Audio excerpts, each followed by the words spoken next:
ಈ ರಾಜ್ಯದಲ್ಲಿ ಒಂದು ಅಭಿವೃದ್ಧಿಯ ಸಂಕೇತಗಳನ್ನು ಕೊಡದೆ ಕೇವಲ ಒಂದು ರೀತಿಯ ಘರ್ಷಣೆಯ ಹಾದಿಯಲ್ಲಿ ರಾಜ್ಯ ಮತ್ತು ಕೇಂದ್ರ ಸರ್ಕಾರದ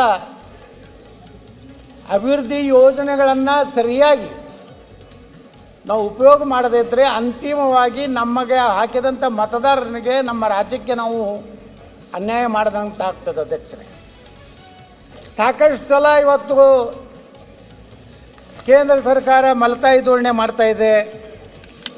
ಕೇಂದ್ರ ಸರ್ಕಾರ ನಮ್ಮ ಪಾಲಿನ ಹಣವನ್ನು ಕೊಡ್ತಾ ಇಲ್ಲ.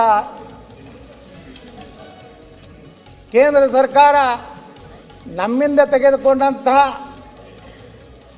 GST ಇರ್ಬೋದು, ಇನ್ಕಮ್ ಟ್ಯಾಕ್ಸ್ ಅದರ ಪ್ರಕಾರ ಹಣ ಕೊಡ್ತಾ ಇಲ್ಲ ಅನ್ನೋಂಥ ಆರೋಪವನ್ನು ಯಾವಾಗಲೂ ಆಡಳಿತ ಪಕ್ಷ ಕಾಂಗ್ರೆಸ್ ಪಕ್ಷ ಮಾಡ್ಕೊತ ಬಂದಿದೆ.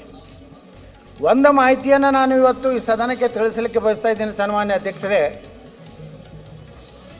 ಡಾಕ್ಟರ್ ಮನಮೋಹನ್ ಸಿಂಗ್ರ ಸರ್ಕಾರ 10 ವರ್ಷ ಇತ್ತು ದೇಶದಲ್ಲಿ.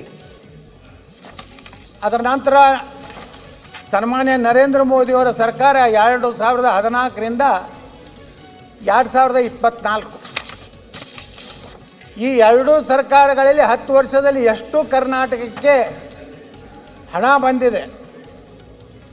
ಇವತ್ತು ಡಾಕ್ಟರ್ ಮನಮೋಹನ್ ಸಿಂಗ್ ಸರ್ಕಾರ ಇದ್ದಂಥ ಕಾಲದಲ್ಲಿ ತೆರಿಗೆ ಪಾಲು ಟ್ಯಾಕ್ಸ್ ಡಿವಲ್ಯೂಷನ್ ಬಂದಿದ್ದು 81,795 ಕೋಟಿ. ಗ್ರ್ಯಾಂಟ್ಸ್ ಇನ್ ಏಡ್ 60,779 ಕೋಟಿ. ಅಂದರೆ ಅಧ್ಯಕ್ಷರೇ 10 ವರ್ಷ ಮನಮೋಹನ್ ಸಿಂಗ್ ಸರ್ಕಾರದಲ್ಲಿ 1,42,574 ಕೋಟಿ ರೂಪಾಯಿ ಬಂದಿದೆ. ಅದೇ ನರೇಂದ್ರ ಮೋದಿಯವರ ಸರ್ಕಾರದಲ್ಲಿ 2014ರಿಂದ 2024ರವರೆಗೆ ನಮ್ಮ ರಾಜ್ಯಕ್ಕೆ ತೆರಿಗೆ ಪಾಲು 2,93,000 ಕೋಟಿ ರೂಪಾಯಿ. ಅಂದರೆ UPA ಸರ್ಕಾರದಲ್ಲಿ ಬರಬೇಕಾದಂಥ ಹಣಕ್ಕಿಂತ ಸುಮಾರು 258% ನರೇಂದ್ರ ಮೋದಿಯವರು ಕರ್ನಾಟಕಕ್ಕೆ ಇವತ್ತು ಅನುದಾನವನ್ನು ಕೊಟ್ಟಿದ್ದಾರೆ. ಏನು ಗ್ರ್ಯಾಂಟ್ಸ್ ಇನ್ ಏಡದಲ್ಲಿ ಸುಮಾರು 2,26,000 ಕೋಟಿ ಅಭಿವೃದ್ಧಿಗಾಗಿ ಕರ್ನಾಟಕಕ್ಕೆ ಹಣ ಕೊಟ್ಟಿದ್ದಾರೆ.